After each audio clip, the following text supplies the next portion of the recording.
ಪರಮಾನಂದವನೀವನಾಮ ನಿನ್ನ ನಾಮ ಸ್ಮರಣೆ ಎಂಬುದು ಎನ್ನ ಜೀವಕ್ಕೆ ಜೀವನಾಮ.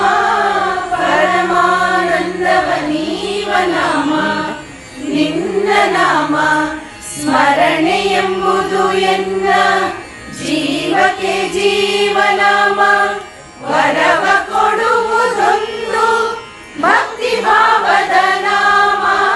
ವರವ ಕೊಡುವುದೊಂದು ಭಕ್ತಿ ಭಾವದ ನಾಮ. ಈ ಪರಿಪುಸಿಯಲ್ಲ ಶ್ರೀ ಪುರಂದರ ವಿಠಲ. ಈ ಪರಿಪುಸಿಯಲ್ಲ ಶ್ರೀ ಪುರಂದರ ವಿಠಲ.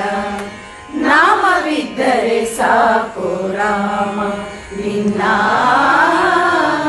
ನಾಮವಿದ್ದರೆ ಸಾಕು